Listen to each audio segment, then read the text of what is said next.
That's fine. Right, so welcome to this end of year business analysis free taster. And like I said, I've just run through what the agenda will be today. So hopefully this will be very interactive, and feel free to have your questions ready when the time is.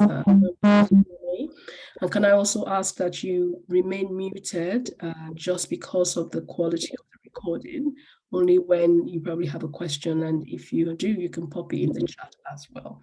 So we'll just go straight into inviting Oludele to introduce himself and just give us a little gist about his journey with career, with Sterling Careers and where he started from and where he is today. Over to you, Oludele. Thank you and welcome again, everyone. Thank you, Veronica. Good evening, everyone. Do you want me to show my face? Yes, you can do. Feel free. Okay. Can you see my? Because it says I asterisk. Any field with asterisk is mandatory. Yes, Yeah, so I don't. Let me do that. the opportunity to be with you in this I evening. haven't. Which opportunities likely? Good evening, Tunde.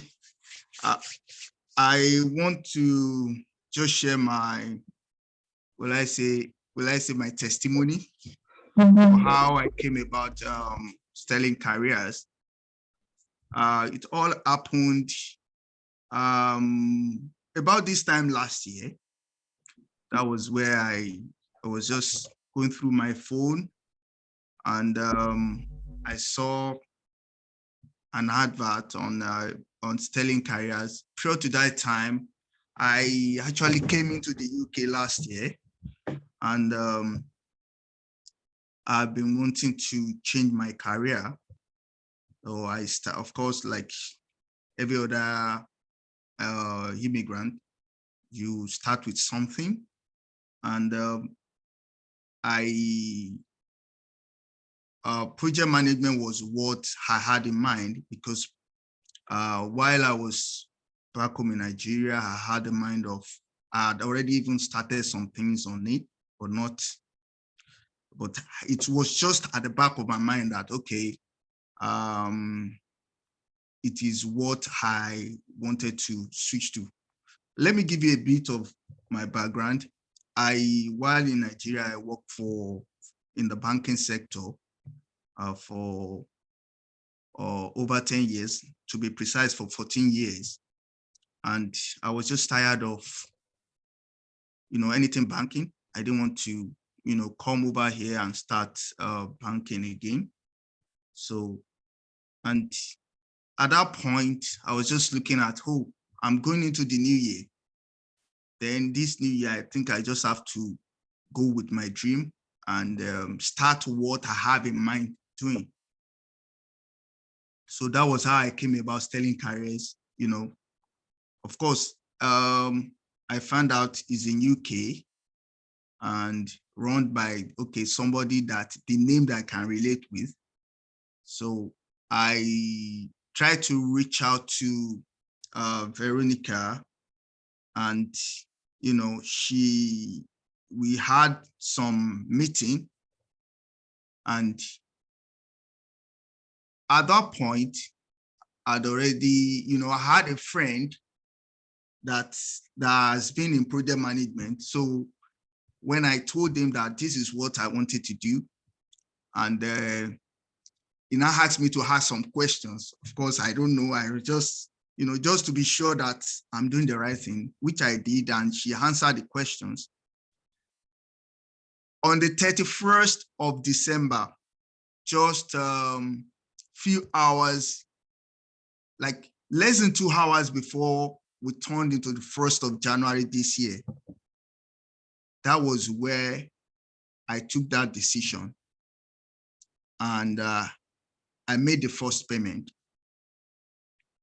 And coming to January, I started with Sterling Careers. I started attending classes. This is me that the kind of work I do, like every other immigrant, I was doing a care support work. And most times I do 8 to 8 shifts. You know, there are so many things, you know, coming into the UK, you have bills to pay. I have my family with me. My wife is studying, you know, and I have school fees to pay. And adding this one to it again, you know, it's a lot on me. But I had made up my mind that this is what I wanted to do. So when we started the classes, you know, we had amazing people in Sterling Careers. I'll start with Veronica, Tunte, you know, Esther, and, you know, Amanda. They were always there to support, to give that support, you know, at each point in time. They made us feel that, okay, you guys are coming, even if you don't know anything about project management, you don't know anything about what you want to do, these and these are the things you need to do. And of course, based on this support I'm getting, you know, it's giving me that impetus to always want to do more. And what did I do?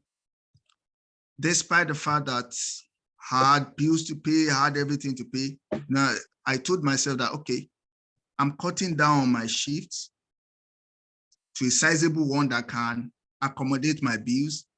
And I'm spending the extra time dedicating it to this thing that I believe I need at this time. And that was what I did. A lot of times when we are having project meetings, I have my hair plug, I'll just put it on. You know, at times I've even not finished with my shift. While I'm still attending to my clients, I'm putting it on, hearing what they're saying. And the times that I don't go to work, I spend the time to you know, go over whatever we were taught, you know, go over my task, you know, do everything. And even a lot of times, Veronica can bear with me, I disturb people at will I say some hours that are not, you know, but all this I did, and fast forwarded to today. Let me come to where the whole thing, Sterling Careers helped me through the study, you know, helped me through, you know, the preparation for interview, helped me with my CV. And at the end of it all, I got these 2 offers. I got 2 job offers, you know, aside other offers that I had these 2. And the funniest thing about the 2 is that they asked me to resume the same day. And they are not just offers that I can just push aside. I was not in between the 2. You know, eventually I went for the one that I thought was the best for me. And all through this process of job interview and everything, Sterling Careers was there for me. You know, Veronica and the likes of wonderful and amazing people we had in Sterling Careers, they were there for me. So I would like to encourage everyone, you know, to take that decision. It was about this time last year I did the decision. And I'm sure that this time next year, you two will be having your success story. Thank you, Ludile. Thank you very much. So how are you finding the new role? Because I know you started a few weeks ago. Yes, it's been amazing. It's been so nice. You know, it's different from what I've been used to, but I'm gradually settling in. That's now I'm from home. Oh, that's brilliant. 2 days in the office, 2 days in the office, and 3 days at home. You know, so convenient for me. Very, very, very convenient.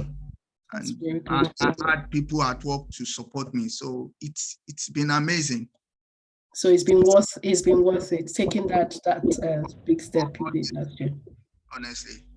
Thank you very much. Thank you for sharing your story, very detailed. Thank you very much. So I'll hand over to Tunde as we go straight into today's training. Thank you, Ludele, and we wish you all the best as you carry on. Thank you so much. Thank you. Yeah.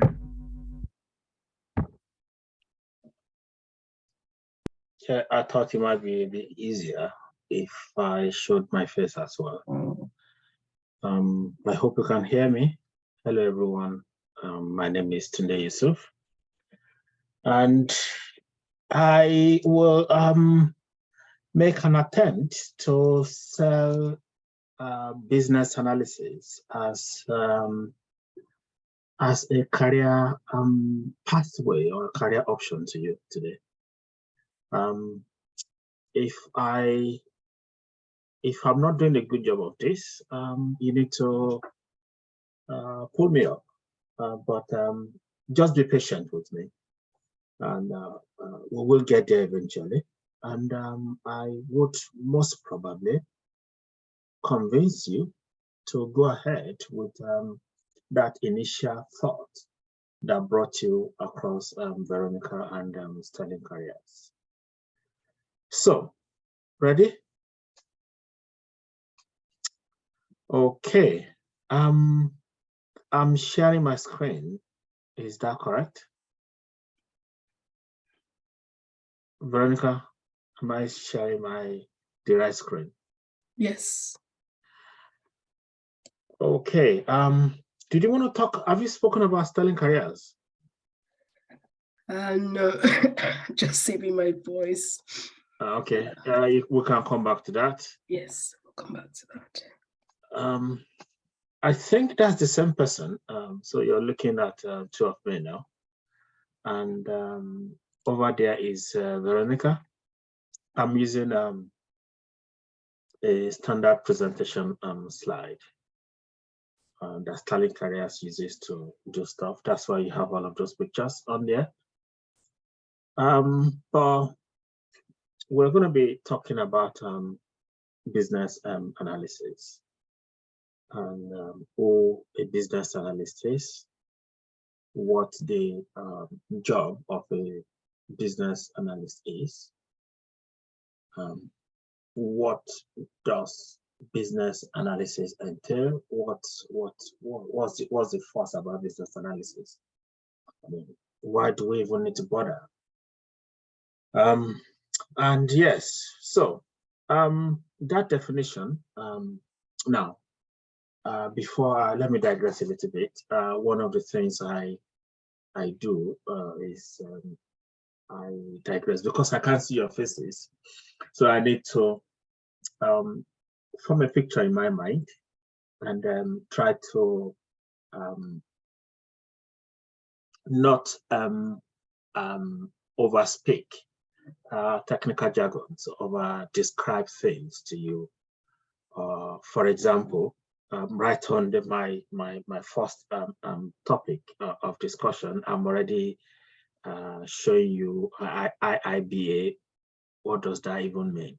I don't know what business analysis means. You are showing me what IIBA is and stuff like that. Hi, Tunde. You haven't introduced yourself, really. We don't know. Oh, I didn't. No. Can you do that, please? Okay. I thought I introduced myself as the guy that's going to take the crew. Yeah, can we have a bit of your profile? Okay. Briefly. I am a business analyst. I have been for a number of years. I did quite a lot of work in the area of software testing. Now that's another jargon.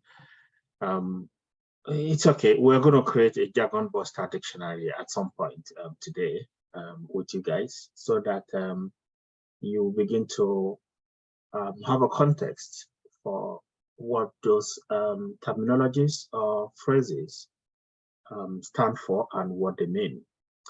But I'll touch on. I'll speak to those jargons in a bit. I have worked. I started my career. Wow, I can't remember now. It's been a little while ago. But the key thing is that in attempting to describe some basic concept of business analysis to you, I will be leveraging about 25 years, about 25 years experience in the field of IT, working in any of a number of related roles related to business analysis. Now, in those days, it wasn't really called that. But I started out as a banker, like Dele as well. I think that was in 1999. I worked in IT before then. But what we did was one of the projects I worked on in those years, 99, 2000, was I forgot FlexCube. That's what it's called. We rolled out. I joined a merchant bank back home in Nigeria that was going to be security, that just got a commercial banking license, and I was part of the team that rolled out the new banking application that drove the business of the bank. So the point here is that since then I have learned a thing or two, and as to provide context for you, I'm able to leverage those many years of working in the field to be able to help you understand concepts and ideas and jargons in a manner that should make it a lot easier for you to break it down into little chunks and digest. So I think that should be sufficient discussion about me, because I'm the least important person here today. I'm just the guy with the microphone. You are the important people here, because you're going to be embarking on a journey. There are a few doubts here and there. Some of you might have concerns that, well, I don't know anything about IT. What is this all about? Do I need to be technical? My skills in computing and using computers is patchy at best.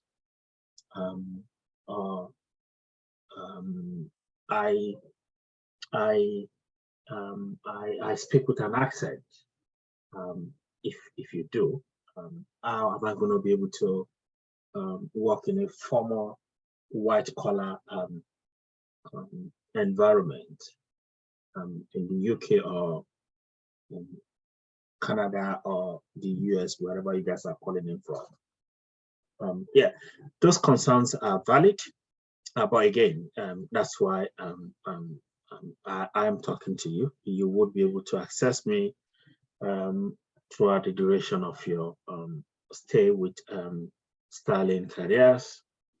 Our pleasure is that you have a story like Mr. Kainde does, and you look back at your fears and your concerns after a bit of time, and you said to yourself, well, forward always, always forward, always forward, always. You don't look back. You just go and get everything that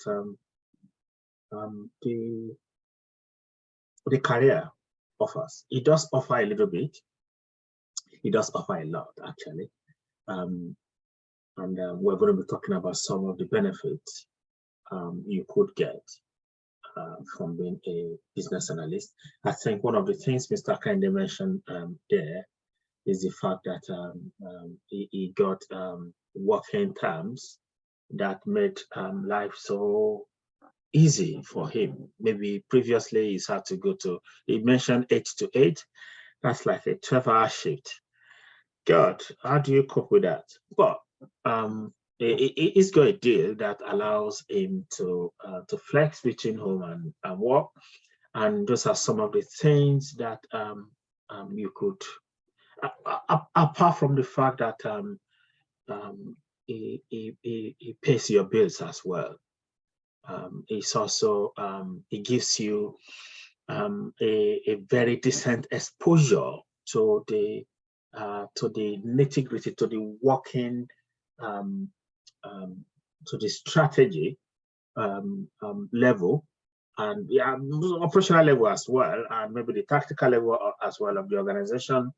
But one thing is sure, you would at some point get close to the strategy of the organization. So it gets you, it's a vehicle that launches you close to the decision makers in the organization, and you get to understand the way these vastly experienced people think about the business, how the business makes money and stuff like that.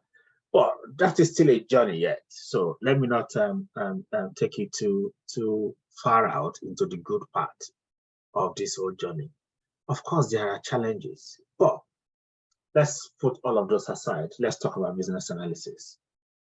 So that definition, so IIBA is one of the bodies, certification bodies for business analysis.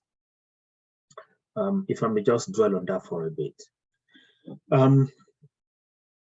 People have ideas about how things are done. So for those of you that, pardon me if you're not a Nigerian, for those of us that are Nigerians, like Mr. Kinde was, he was a banker. He would have learned the way, or learned, which one is it really? Is it learned or learned? Let's call it learned for now.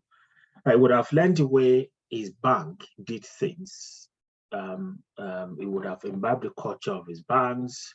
His banks would have mission, vision, and strategy, and all of those things. And he would have done things the way his bank did things, learned it while he was still working for that organization. If he was to move into a different organization, they might do things slightly differently. Now, imagine being a banker in Africa or in Nigeria and being a banker here. You could imagine that probably the only thing they have in common will be money, as in M-O-N-E-Y, and not a lot. Now, the certification bodies within different career pathways or paths provide some sort of standardization on the terminologies, principles, ideas, techniques, skill sets required for different fields.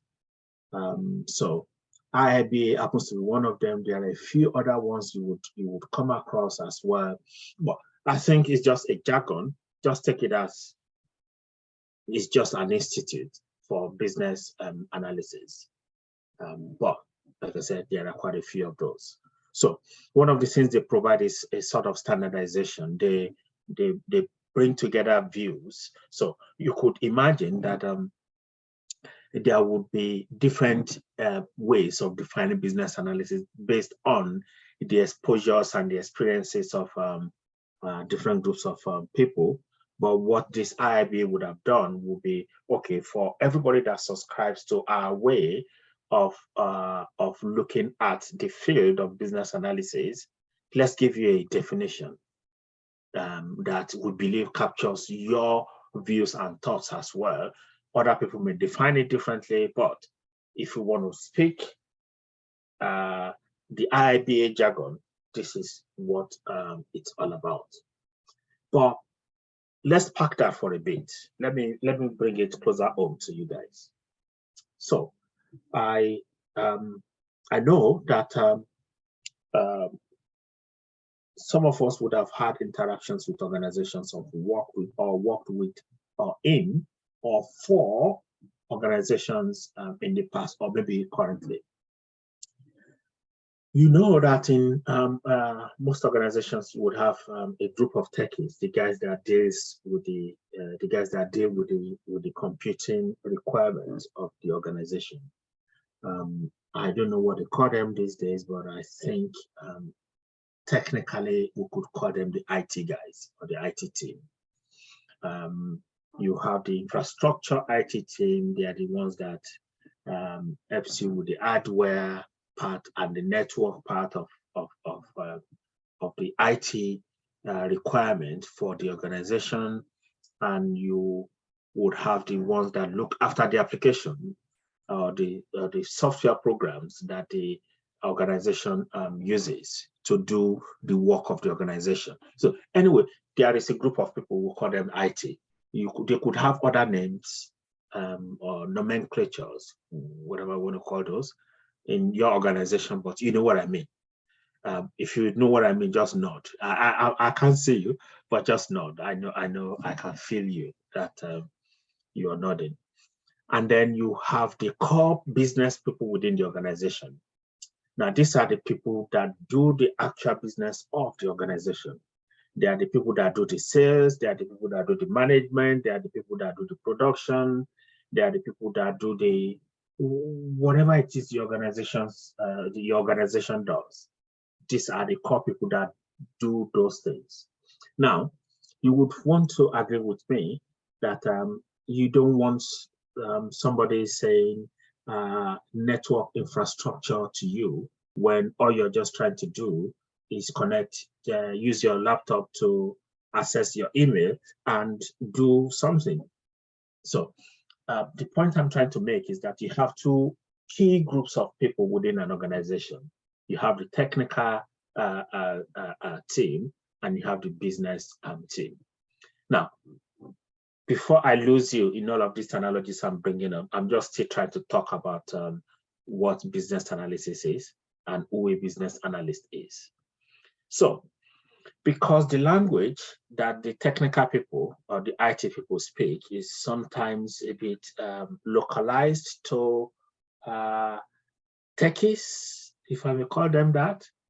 And then you have the business guy who's just interested in their sales. They are interested in their production or whatever it is that they do, and they don't have at any time of day for all of these guys speaking and using terminologies, excuse me, that nobody understands. So the way I want you, if I want to give you anything this evening, pertaining to the highlighted bit of this slide. So we have IT on the left, we have business on the right. The guy that sits in the middle between them. Tony Shofekon, if you go on mute, please. The guy that sits in the middle between them is called the business analyst. The field that sits in between them is called the business analysis field. Now, what that does is, when the business wants to get something technical done, I'm not saying that it is not possible for them to talk to each other. It is possible, and they do that. But when the chips are down and there is quite a number of business level information that's got to be passed on to the technical team, the customary thing within organizations is that this sort of information are routed through the business analyst to the technical team. And if there are clarifications required by the technical team, it makes a lot of sense to go back the same route, that is via the business analyst to the business, so that there is consistency in the information that is passed across in both directions. So business analysis is the field that sits between technical and business, or you could say is the practice of enabling change in an enterprise by defining needs and recommending solutions that deliver value to the stakeholders. That's a lot of English, but essentially, when the business wants something done, which is a change, they pass some information to the business analyst.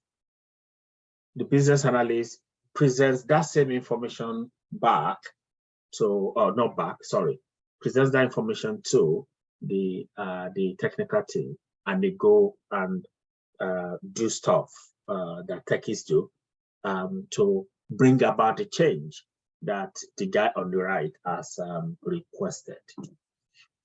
Okay, I need to fast forward that a little bit. Now, there is a range of work that business analysts do within organizations.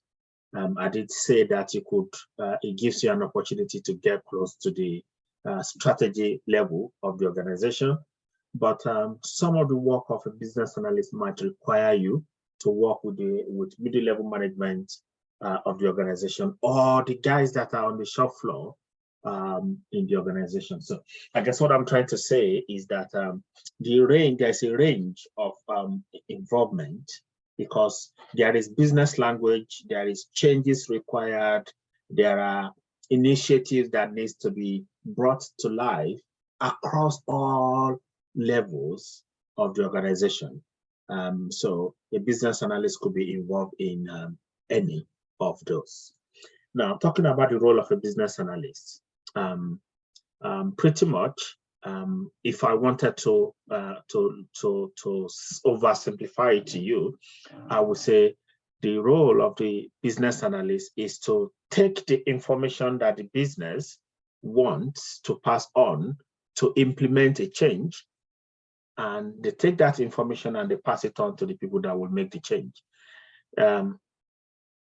Yeah, that is oversimplification. But let's read this complex text and see what it is. It's an advisory role. I think sometimes you do more than advise, but yeah, in the context of what this is saying.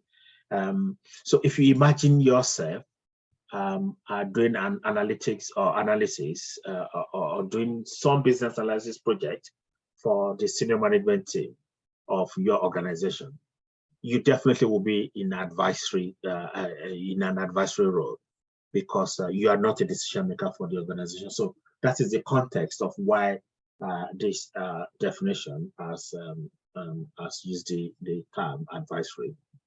But when you are closer to the operational level or areas of a business, you might do a little bit more than offer advice. But here it says it's a role that has responsibility for investigating and analyzing business situations. We are going to come into all of those shortly, but you have a responsibility, and your responsibility is to investigate, to analyze, to identify, to evaluate options for improving business systems, etc. There are quite a bit. There are a few things that you get to do in there. So it says that a business analyst could be a hybrid business analyst, could be a specialist business analyst, could be a general practitioner. And here, the notion painted in here is that a true BA is a guy that has a general knowledge of the business. You can function both at the C level of the organization and at the operational level of the organization, where you talk to the actual people that run the business. Now, let's say IT is IT, you always talk to IT anyway. because that is your main main role. But yes, you could, as this page has said, you could you could have some degree of competency in business analysis, and combine that with something else within the organization. The key thing is that usually you will fall into one of these three categories: a hybrid business analyst, where you yes. So I did mention that I did quite a bit of software testing as well when I was talking about the jargons and the on slide 4. Was it slide 4 or slide 5? Slide 5. So what that meant was that the organization I worked for hired me as a business analyst. However, one of the roles they have given me to do is to also work as to also work in what is called user acceptance testing or software testing. So for that, I was a hybrid business analyst, and what I did was hybrid business analysis and software testing. I've also worked on projects where I have had to be an SME and a business analyst. That is not really a hybrid, but you could almost say that. By SME, it means that I had to majorly carry on wear the hat of a member of the business team. That's why you could almost say that was a hybrid role. But you could also have a business analyst that is also that also wears the hat of a project manager. That is also like a hybrid business analyst. But all of these are just a bit too much detail for you. What you need to know is that you help the organization bring about change by doing stuff that maybe require investigation, analyzing business solutions, evaluating options. All you're trying to do is help the organization improve its standing or increase profitability. And that is what you do. So you help organizations achieve their objectives, which might include elements of changes. What are the skills required for you to be a successful business analyst? Now, don't forget the three divides or the three sections we talked about: the techies on the left, the business on the right, and the business analyst in the middle. Now, because we said the main problem for what created the need for most organizations to have a need for a business analyst was the business was describing I need something, I need a system that helps me to do this. By the time the techie or the technical team or the IT team came back with a solution, there's this common analogy. I don't know if it's in this slide, but we might get to that shortly. By the time they brought back what they have done, it doesn't really look anything like what the business user had in mind. So what I'm trying to allude to there is the fact that communication is probably one of the biggest skills required for you to be a successful business analyst. You need to be able to understand the language of the business, and you also need to be able to understand the language of the IT or the technical team or the solutions team. And you need to be able to, you need to be comfortable talking to either of these groups of people, irrespective of the level at which they sit.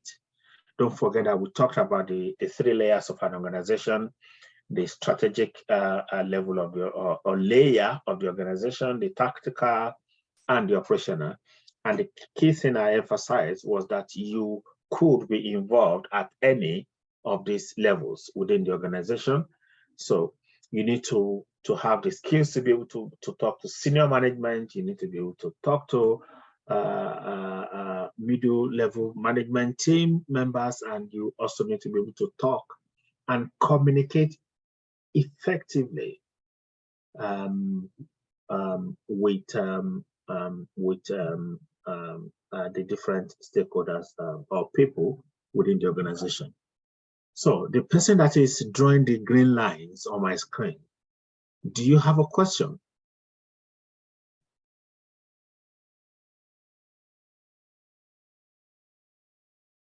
Ajala? No? Okay. I will continue then. So, maybe I should just pause at this point. Have I been too fast? Did you get the concept, the explanation? Do you know who a business analyst is? Are we able to unmute and let people talk to me for a bit? Let me have a feel for how this discussion is going.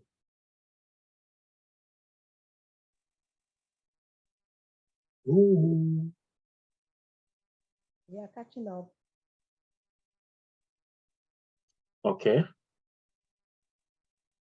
Please continue. Wow, your audio is terrible. We are enjoying it. Nice. You're saying all the right things right now, man. Good man. Kehinde, you have used FlexCube before. I saw your comment. Yes, a banking software. Yes, I was a banker. Very nice. Okay. Yeah, okay, let's not discuss specifics here then. So did you use FlexCube then? Yes, I used FlexCube and the new one as well. With other banks. Okay, I have Finaco as well. I use Finaco. Yes, I use FlexCube. I use FlexCube. I use FlexCube with Intercontinental Bank. I use the other one with Stanbic IBTC. Oh, very nice. Okay, good then. You're welcome. I can already picture your journey in my mind. Yes, thank you. Yeah, so well, I hope you can relate. Most of you can relate with some of the examples I've given. You can relate with having IT and business needing a means of ensuring effective communication across the aisle, so that when the business asks for something, they get exactly what they ask for and not an interpretation that a technical mind has given to what the business is asking for. That is why you, as a business analyst, will be required within an organization. But I think we are following. Yeah, Chinomso also has used FlexCube. That's nice. I have no idea what it looks like now. The last time I touched it was I think 2000 and can't remember again. Can't remember. But the key thing here is that probably the top skills, top requirement or skills requirement of a business analyst is ability to communicate. Now, you would have to learn it. For those of us that are not British, and I don't know, I can't picture how many of us are here. Certainly, I know Kehinde is, and Chinomso, they would have had the same sort of background that I had, so they speak like me. If I may just throw something in, your accent is not the most important thing. As you can see, or hear from mine, that I still have my core Nigerian accent. Well, that's not Nigeria. Nigeria doesn't have a single accent, does it? But except from a part of Nigeria. But it's your ability to describe simple ideas as clearly as possible to your audience. So what I'm saying in essence is that because this topic here says verbal and written, I'm just saying that your accent is not included in that. You just need to find a way to make your to make it clear what you're trying to say to your audience. And yeah, you need people skills.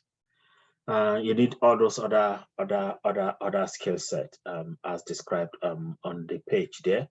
But I just wanted to zero in on your ability to communicate, because for me that is the deal breaker in your career. Now, obviously, you won't be able to communicate clearly a concept that you don't fully understand yourself. So that as assumed that the concept that you are trying to communicate, you understand. Yeah, I think that's a way of compacting that that message. Let's see what is on here. Transferable skills that could be brought to bear as a business analyst from different sectors. Okay. I wouldn't want to go into that kind of, but so let me put it this way. Because so your role is not completely technical and it's not completely business. So I did mention that I've worked in banking before. I've also worked as a part of the team building application for the NHS. I've worked with for Vodafone. I've worked with an organization that manufactures these little devices. I can't even remember what they are now. I've worked with an e-commerce organization. I've worked for a vehicle manufacturing organization. In fact, I still work for a vehicle manufacturing organization now. The point I'm trying to make is I started out my professional career in banking. Actually, no, not in banking. I used to be an IT trainer before that. But for some reason, I found myself in different sectors. The point I'm trying to make to you guys is that you will find yourself in different sectors. So the fact that we are talking here, maybe you've, I know Mr. Kande's role is in consulting, but in consulting, you could go to any kind of organization. And that is why I'm going to say what I want to say in response to the question that Kende Rao is asking. And there is no skill that you have at the moment that will go to waste. In fact, one of the things that Veronica and Sterling Careers will help you to do will be to put a lot of focus on those skill sets. You could call them transferable skills. So there is no skill that you have up till now growing up. I assume that we don't have any under 18s here. That is lost. They are all transferable skills. You just need people to help you sharpen them up, present them in a slightly different light, and the world says, "Oh, wow, you can do that." And yes, I can do that. I've been doing that for the last 5 years for my current organization, and I would like to do that for you. So, good. You are the man we want. So, yes, transferable skills that could be brought to bear from different sectors is pretty much every skill you have ever learned. And the job of Sterling Careers is to, so put it this way, Sterling Careers will give you a bit of project experience here and there. You will learn a few things, you will know the jargons, you would know about the working environment within a project. Sorry for jumping into this, Veronica. And then they'll put you in front of interviewers, people that just want people that can do the job for them.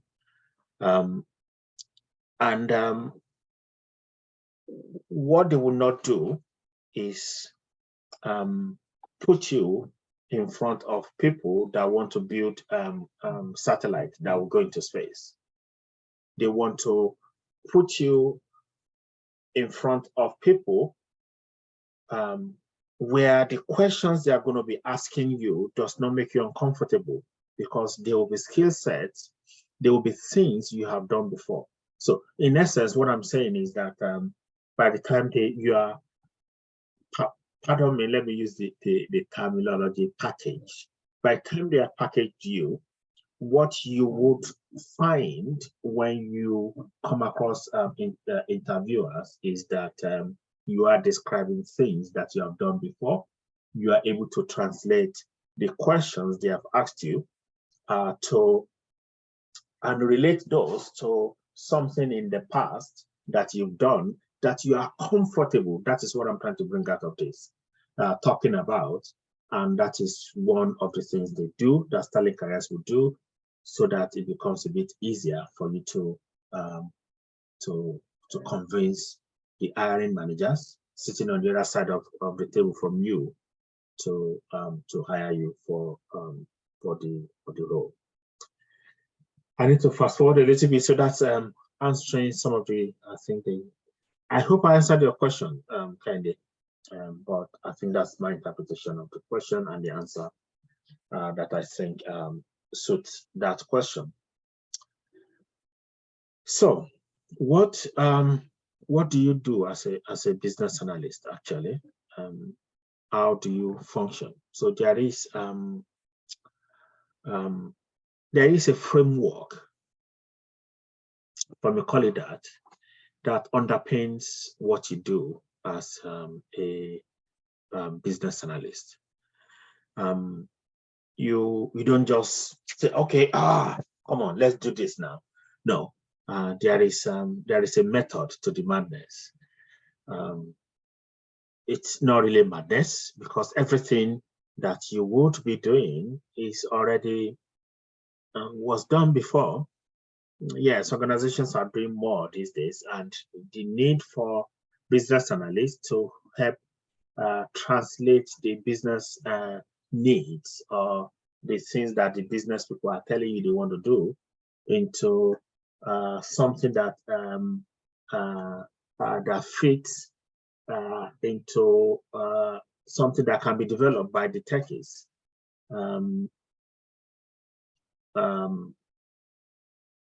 Yeah, sorry, I'm a bit distracted by Samson's question. Samson, do you want to ask your question again? I'll come back to BAPM. Ask me your question again. Let me see if I can understand it.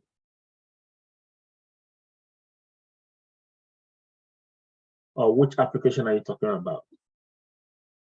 If you're talking about I think he was referring to FlexCube. I think it was the previous, yeah. Oh, okay, FlexCube. Sorry. So that was just an example from the past. That was for me about 20 years ago. But I think some of the guys have used the application differently. It is not important. I think that's what I'm trying to say. It was just, I referenced it to say that that was my first involvement with as a business analyst, implementing that application for my organization. Oh, okay. Thank you very much. Yeah, it's not important yet. So talking about business analysis process model, so I'm saying that there is a methodical way that you that guides or frames how you approach business situations or business scenarios or business problems or whatsoever you want to call it. that has been placed before you as a business analyst. First of all, is that you need to have an understanding of the strategic direction and objectives that sit at the top level of whatever initiative you are working on, or you are working in, or you are working to. Having that, you at least have at the back of your mind that this is the business direction, and the business direction cannot be south and what you're doing going west or east or north. No, you have to go in the direction that the business wants to go. Well, so what he's saying is that having that top layer view and consciousness of the direction of the business, you then now begin to investigate business situations. And for that, as a business analyst, you have a tool set where you can pick different types of techniques that suit the kind of investigation and the kind of business situation you are looking to investigate or gain a better understanding of.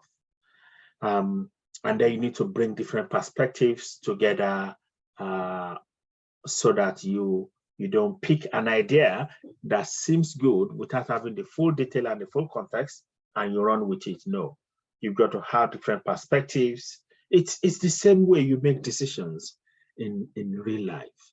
You don't want to just jump and on one option only to get to the middle and realize, oh, we didn't check this, we didn't check that, we didn't. So do not rush to conclusions. And then when you bring the different perspectives available for that subject or that situation you are investigating, you begin to now pick out the specific needs for that business situation or for the organization.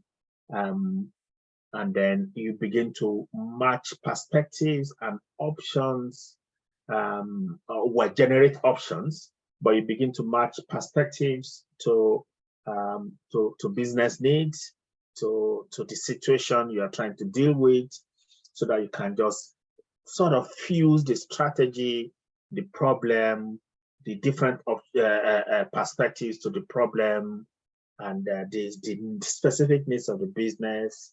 And then you begin to generate options. And out of the options, you begin to fine-tune and eke out the specific requirements. Now, requirement is a new terminology. I tried not to use requirements from slide 4 when I said you collect the needs of the business. So when the business users or anybody in the business, don't forget the business is anybody that is not technical but needs a solution or a change or a problem, a business problem fixed. So when they tell you what they need, or I would like to see this, I would like a system that does that, I would like to view this, I would like this report to do this, and stuff like that. You don't just take that and just go to the tech team to say, yeah, that is what the business wants. No. So you've got to go through, subject every business problem to this model so that you are able to demonstrate a very good understanding of the subject and of the problem that the business or the business user wants to solve. So by the time you go through these 5 boxes, you would obviously have a very, very good, probably a better understanding than the original owner of the problem has, because they just knew that I just want this to be fixed. But you are spending quite a bit of time digging and putting the sciences and the art and the finesse into the problem, and you will come out with statements of requirements. Now that is the new terminology. So the core responsibility of a business analyst is to gather or define requirements for the business. So in that pathway where you collect the business needs and you pass them on to IT, that is what you are doing there. You are collecting and defining business requirements and sharing that or those with other parts of the business that needs to have the clarity of information as it relates to what the business needs. And in the techie language, or in the world of business analysis jargons, you come across something called business process modeling, investigation techniques, requirements engineering, IT system modeling techniques, and stuff like that. So the point here is that you don't just say the business wants reporting done like this. No, that is not clear now. That is an ambiguous requirement. You've got to break it down to that end level, and because you are breaking a information that is available to multiple layers of the business down into that minute granular level that the IT techie people can understand and say, that's what they want. You would need to stratify your information or your requirements. Now, at the top level, that says this is how the business does the things it does, is what you call the you can model the business requirements or sorry, the business process. So visualizing the step-by-step flow of activities or flow of data or flow of information or flow of value is what is called business process modeling.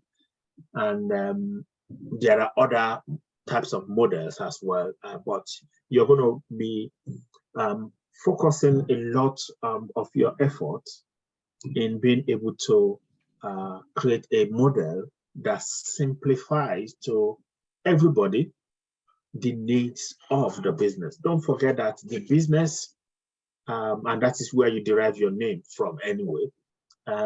The business is your principal constituency. You live and breathe them while you are working in that role, because they are the final evaluators of the quality of your work.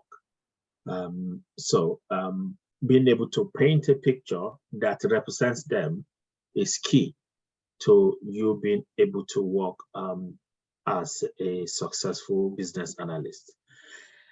I would need to fast forward this now. So this is talking about the different types of techniques. Okay, let me go back and talk about a few more. So we talked about the fact that there are a few investigation techniques. In the first under investigate situation, it's talked about rich picture, it's talked about mind map. So I did mention that there are two sets. So to do any of these of the 5 boxes or activities or process models that provides a framework that guides you into how to do problem solving. For each of these stages, the field of business analysis provides different tool sets that allows you to be able to say, if I need to get information out from a group of people from the same department, there are 5 of them. I think I need workshop techniques or technique to be able to bring these people. I need to be able to run a workshop to be able to get this information out of these people. Probably one of the values of doing that is that you don't have enough time. So instead of using interview or interviewing techniques or technique, you use a workshop organization technique to still get the same value you would have gotten, or a better value you would have gotten by speaking to 5 individuals. So running workshops is a technique, is a tool, and that you learn as a business analyst. It enables you to be able to bring a group of people together, and you can orchestrate things, you can avoid chaos, and you can synthesize information and cross-fertilize ideas in that kind of form. But within business analysis, they would tell you all about these techniques, and you can then find the most appropriate technique for the stage or for the problem that you are trying to deal with at that point in time. Now, what slide 9 is saying is that if you need to understand the external environment in which your organization plays or does its business, you will need a tool called PESTEL or PESTEL analysis, which allows you to look at the political, economical, social, technological, legal, and environmental influence that impacts the organization that you're trying to work with. So for somebody that is just joining in the field, you will come across this very early in your career. It's just a way of broadening your horizon, of knowing that there are external pressures on your organization and there are internal pressures. And for you to be a balanced business analyst, what it is saying is that this tool or this technique allows you to have, by the time you apply it correctly, it gives you that broader outside to inside view of that organization that would impact on the output and your ability to write requirements for the techies that will not be subjected to additional rounds of quizzes or questioning or explanations required or stuffs like that. So simply put, this is just a tool, one of the tools that you can apply to your ability to do your work as a business analyst. This is saying that there are different techniques or tools. Some of them are qualitative. Now, obviously, qualitative and quantitative helps you to understand different sides of the same coin. It's saying qualitative techniques allows you to understand what is needed. We talked about interviews and workshops. Just mentioned that. You have focus groups. You have what is called prototyping. Again, these are just techniques or tool sets that you can pick from to apply to the analysis of a business situation or business scenario that you're working on. Don't forget that your main job as a business analyst is to bridge the gap. Now, again, that is oversimplifying it. You do a lot more than that, but essentially it's more about building the gap, bridging the gap between the tech team and the business team. And then you have these other qualitative or quantitative techniques, which gives you more data-driven or non-subjective details requiring the topic of investigation. When you, for example, when you send 10 questionnaires out to different members of a team, and the questionnaire asked one question, yes or no, and 9 people said no, and 1 person said yes. What you have there is that you can confidently say 90% of the organization do not want something, because it is science, it is a question, it provides an ability to use data and samples and numbers to describe a particular situation. But again, it's just one of the techniques that you could pick from your tool set. And one of the things IIBA did, I said it's just a certification body. What they have done is centralize the language and the requirements for practitioners of that field of endeavor, in this case, business analysis.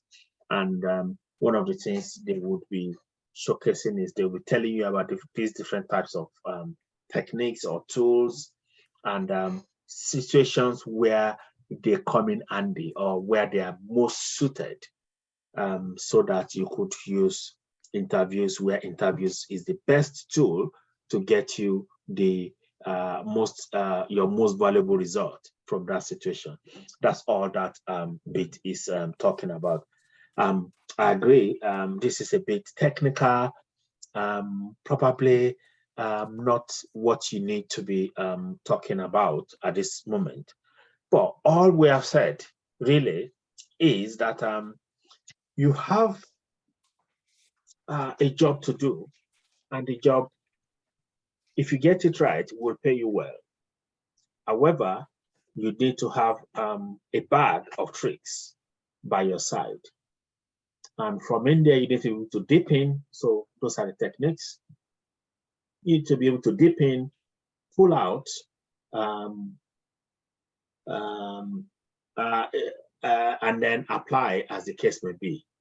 So, Tony, when I said the job of a business analyst is to gather or define requirements, no, that is not all. I kept trying to say that is an oversimplification, and the reason why I'm doing that is I'm unable to quantify your previous knowledge. So there might be people that are just starting up. There might be people that know this field very well. I just wanted to make a statement that is balanced, that is not technically complete, but it is still not technically wrong as well. When I say that your main job is to gather requirements and define requirements. Yeah, pretty much that. Even where it is not all, the bulk of it will still be about documenting and capturing business requirements and representing those to different stakeholders. Stakeholders are people with interest in whatever business situation you find yourself. We are going to be learning about, so that is also a part of the tool or technique that you will be taught as when you are learning the ropes as a business analyst, so that you know the most appropriate tool to bring up in the situation that you are dealing with. And don't forget again that I said that you could feature either at the strategic level of the organization or the tactical layer or the operational layer. It might be for you to advise our decision makers. It might be for you to help them find a solution to a business problem.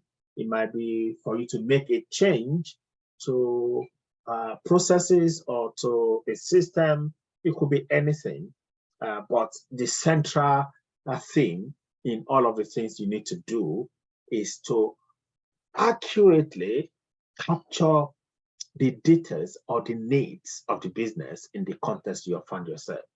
And technically speaking, that is still requirements gathering or requirement definition or requirement analysis.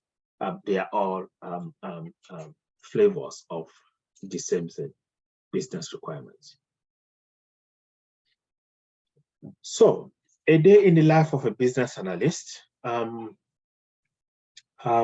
I hope I've answered your question. If you think there is something left, you can send a follow-on question, and I'll try to deal with that in 12 minutes. I need to fast forward this now. So, a day in the life of a business analyst. So, it depends on It depends on the kind of business situation you find yourself in. It depends on, mostly on the business scenario you are dealing with. It depends on so everything has a stage in life, isn't it? You have, for us human beings, we were babies, and then we became young adults, and we became adults, and very soon we will become old people. So same thing. The things you do as babies is will most likely be different to the things you do as young adults. Possibly different from the things you do as adults. Possibly different from the things you do as an old person, or however I want to call it. So a day in the life of a business analyst, it varies like that as well. But like I said, the central theme is documenting in as precise a manner as possible the needs of the business.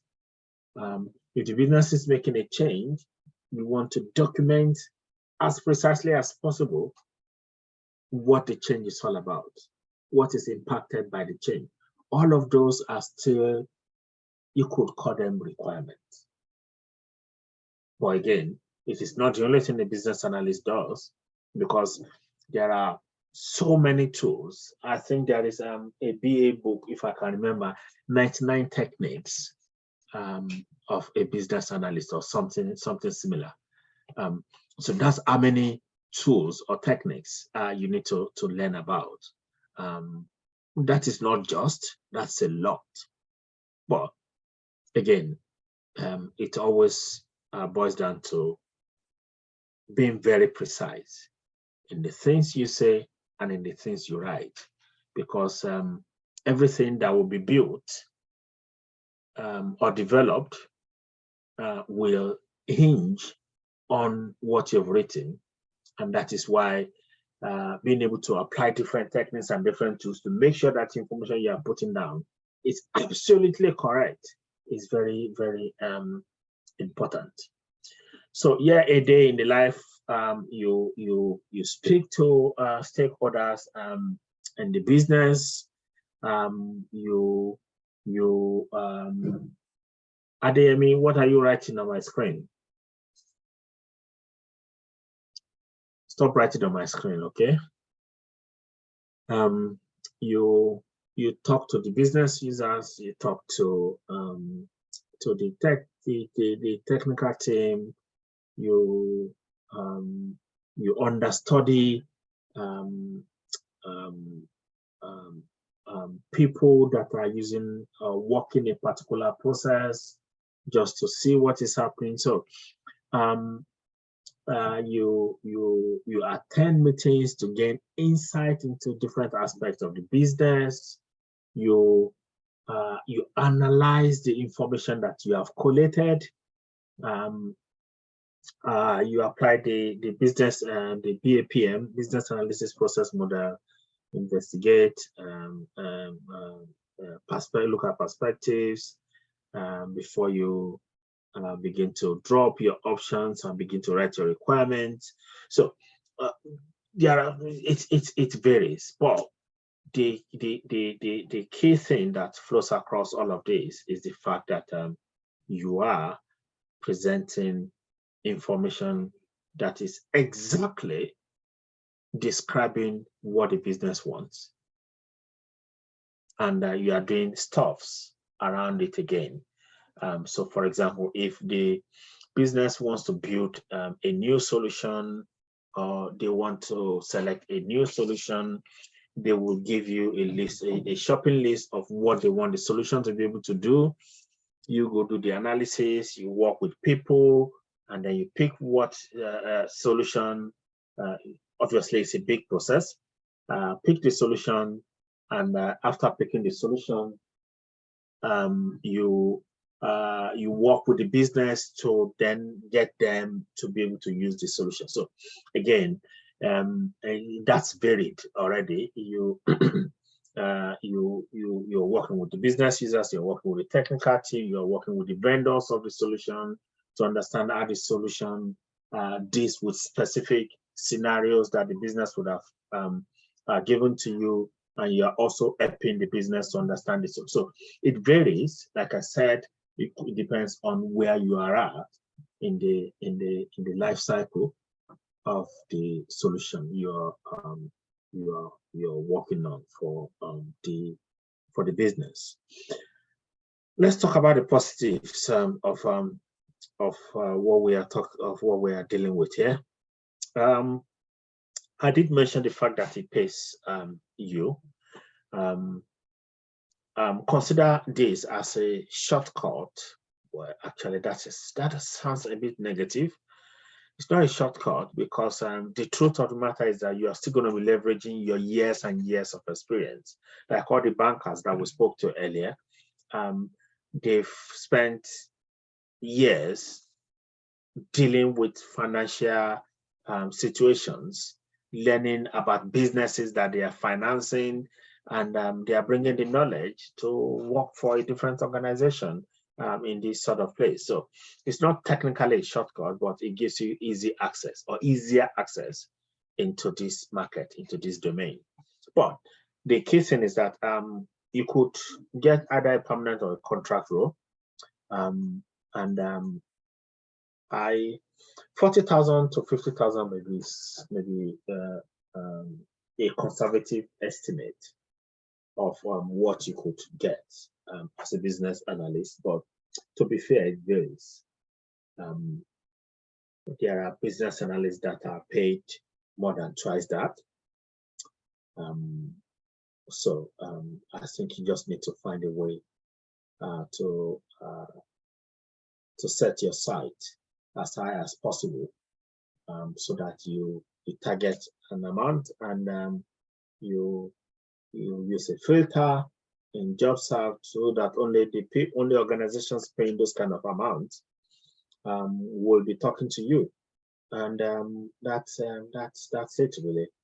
And then if you are a contractor, again, £350 to £450 is slightly conservative, but it's common for those sort of ranges. I've done contracts that paid me £180 a day before. So that was in 2004. It's after I've gained so many years of experience. Sometimes you just take what you can get, but on the average, I think you are more likely to land in between 300 and 500 kind of range, day rate. Now, the difference is that because of IR35, contract is almost like permanent now. But you're going to get all of the details about that. The top level information here is that there is a lot of money that this profession can pay you. Obviously, you need to prove yourself worthy of those kind of monies. If these amounts are small for you, never mind. There is still a lot that this profession pays. So number 4 there is saying that you need to be able to, depending on your skills and transferable skills, which somebody mentioned earlier, from your previous roles and experience, which I've spoken to. Said what Veronica and the team will help you do is present you and highlight the good part of your previous experiences. So that is a very good part of what we're trying to accomplish. I'm almost out of time. So Veronica, are we able to? Let me take the 3 minutes. Let's quickly have a scan of Adi, do you want to delete those lines that you drew on the screen, please?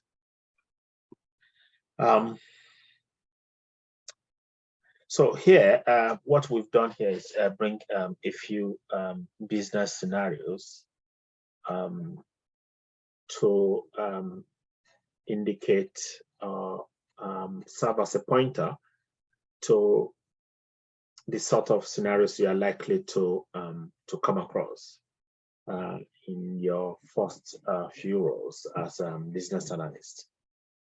Here, this context is saying that most businesses are not aware that they already have vast levels of data within the organization. And one of the things you might be required to is they are saying, we really don't know who our best customers are. We know we sold 1,000 copies of this, 50,000 copies of this, yeah, but we really do not know the demographics or any other common string. So part of what you're going to do as a business analyst is to carry on some data analytics work to help the organization derive insights and make intelligence out of the data that they already have. So typical business needs that we need to get insight and some intelligence out of the data we have. They will engage a business analyst to do that. So you don't just gather requirements, you carry out investigation and you help organization have insights as well. You do analysis of data. Actually, you do analysis of everything that's put in front of you. People paying that kind of money, they expect it to be a bit flexible. Okay, or they're saying to you that we don't want to react to customer orders. We want to be able to predict where the orders are going to come from, so that we don't go start manufacturing things only after the order has come. We need to balance having a stock of this kind of product versus having to go and react to start creating product when customers place orders. So the analysis to say these are the most likely, sort of things that you need to be doing. So you do all of those as business analyst, and you need to use data to derive those sort of things. You need to be able to filter out dodgy contents from your data.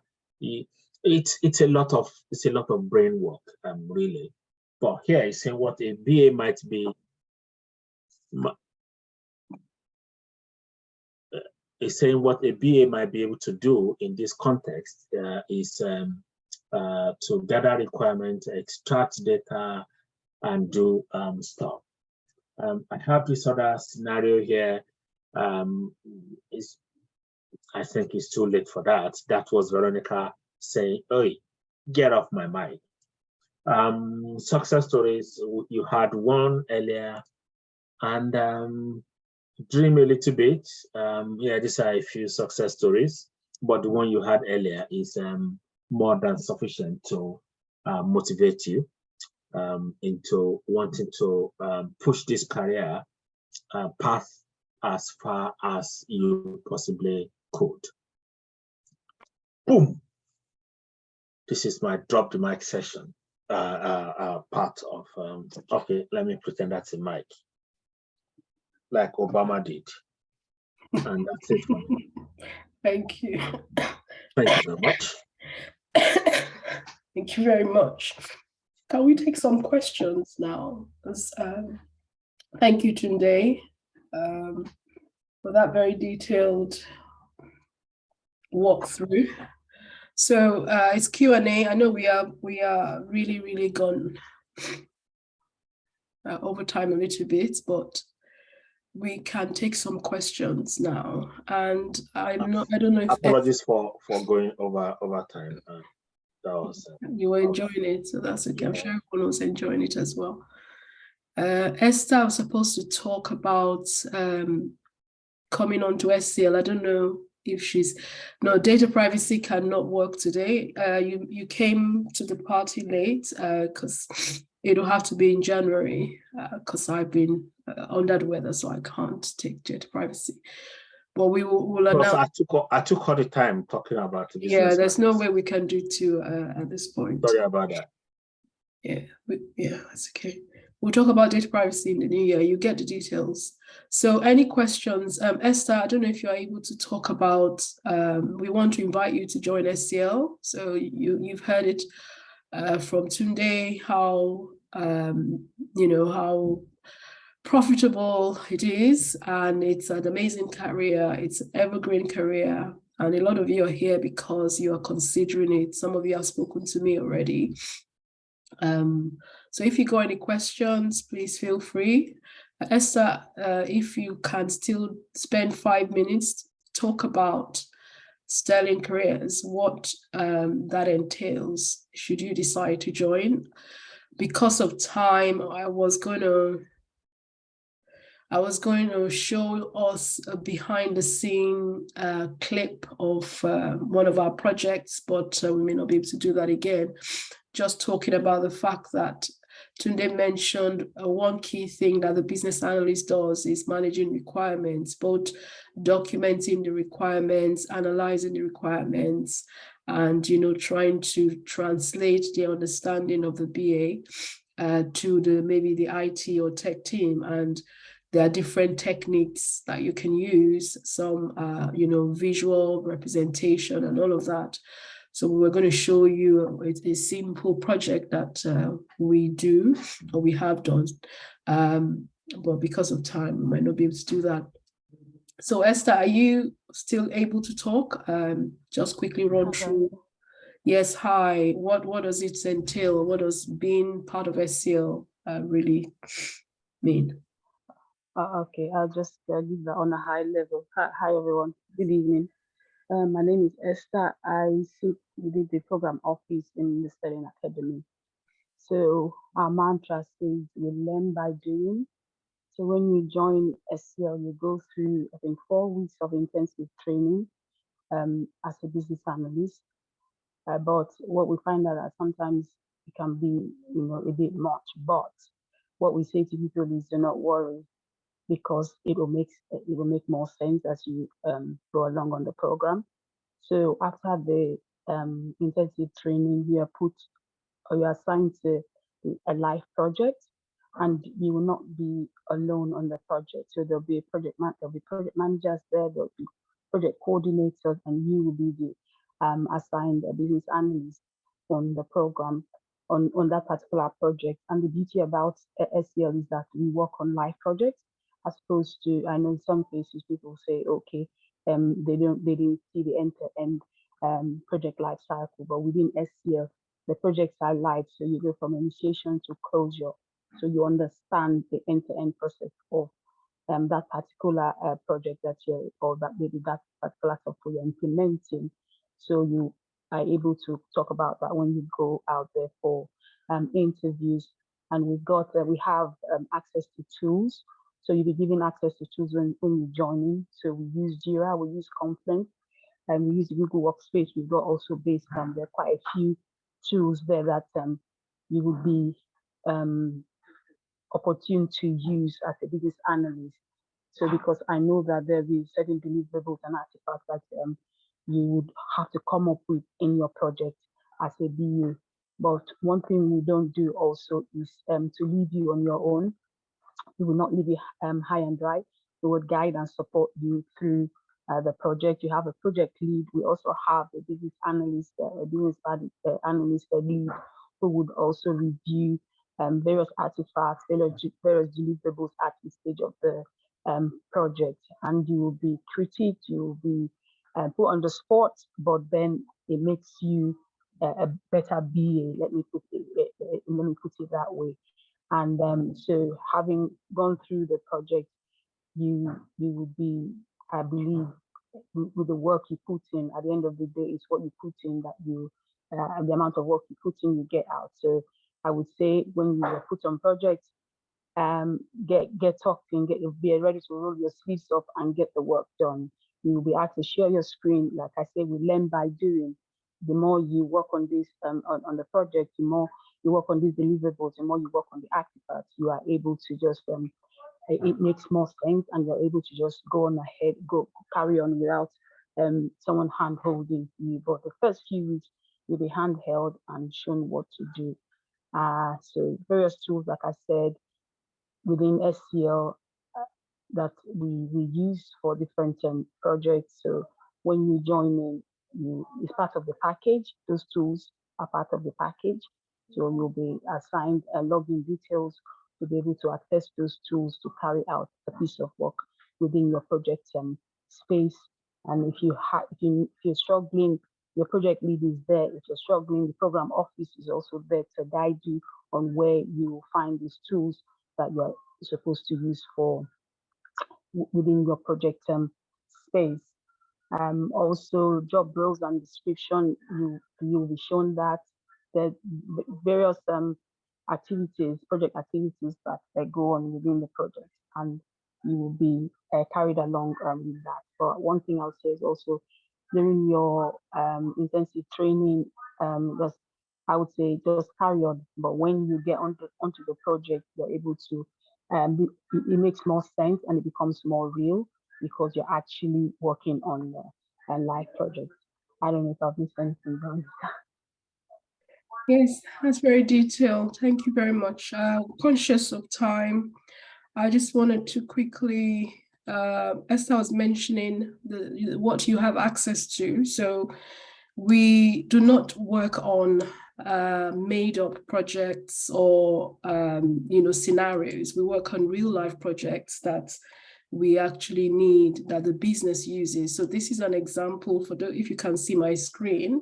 This is one of the projects that Esther actually has been leading. It's a CRM customer service implementation. So we're just sort of trying to centralize or improve our customer service. So we want to, try to get a way of managing all the various touch points that our customers make inquiries or send inquiries through.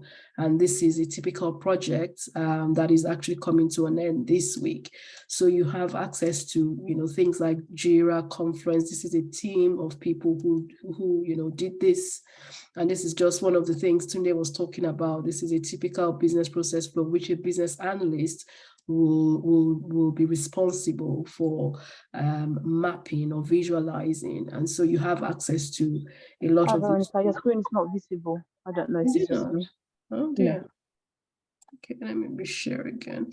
Yeah, so it's on the, oh, sorry about that. Let's try this again. Okay. I'm just conscious of time.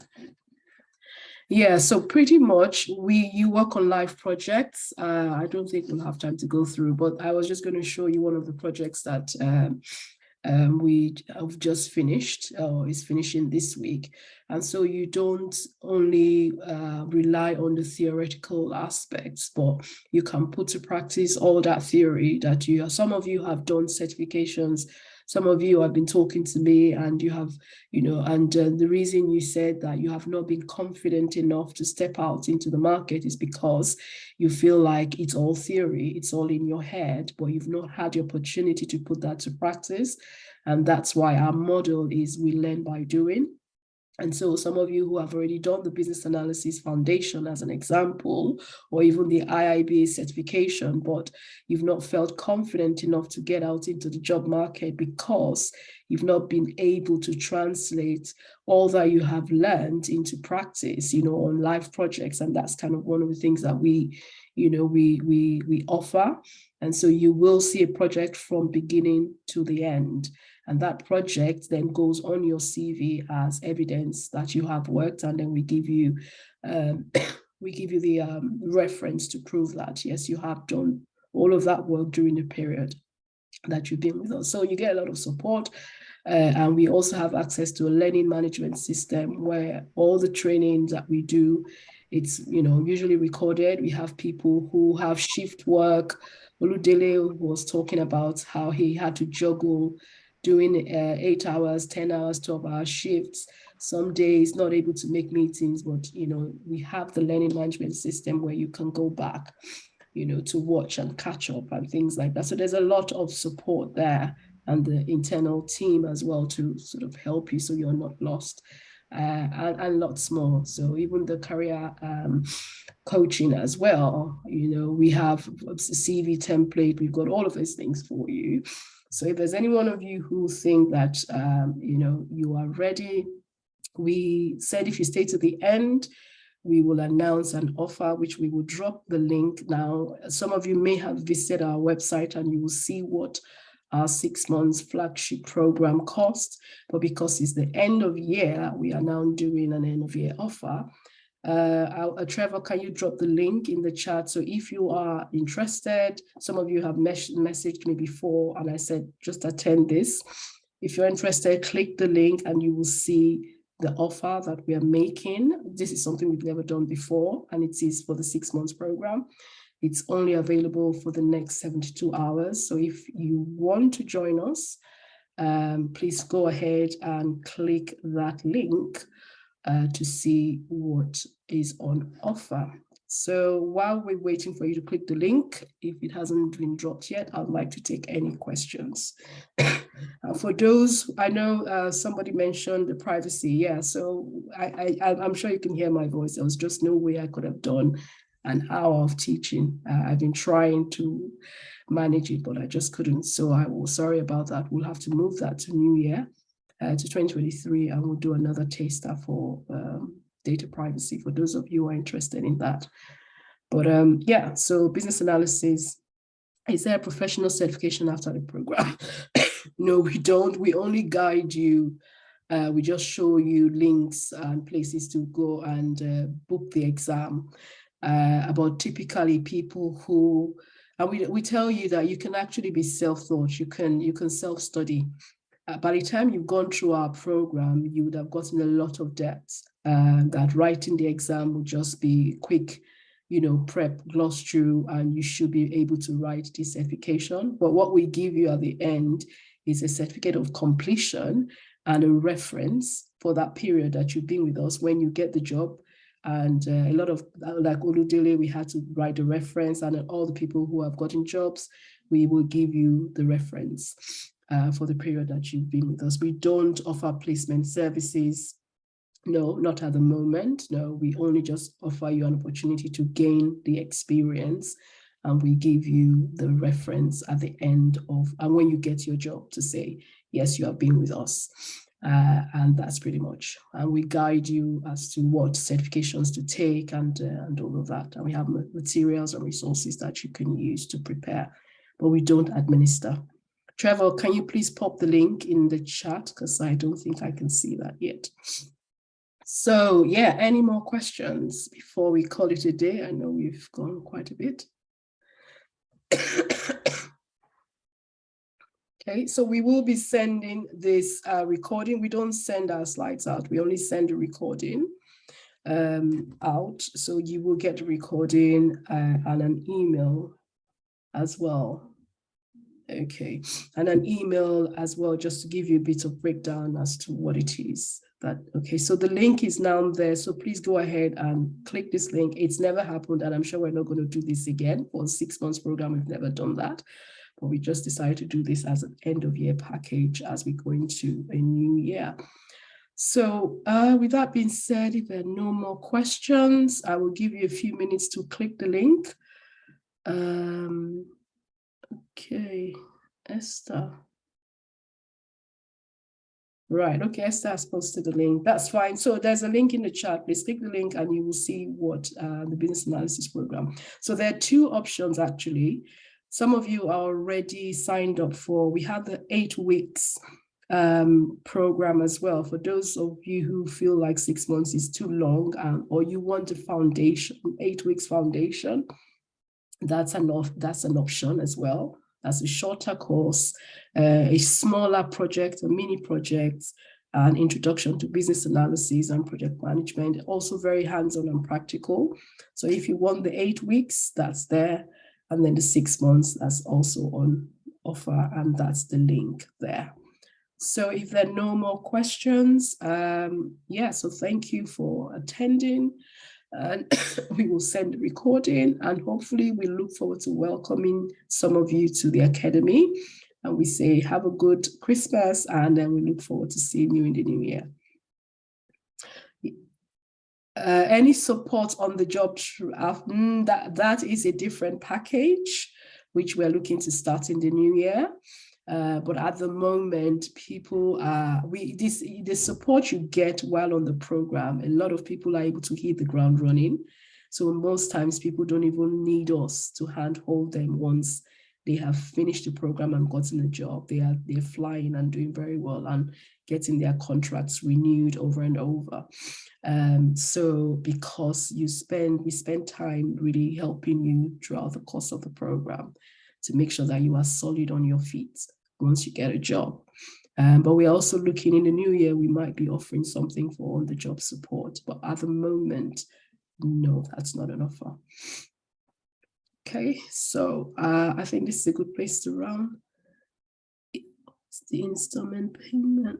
Well, because it's installment and you spread it across just like you do with the banks, because of interest rates and all of that. That's how it's done.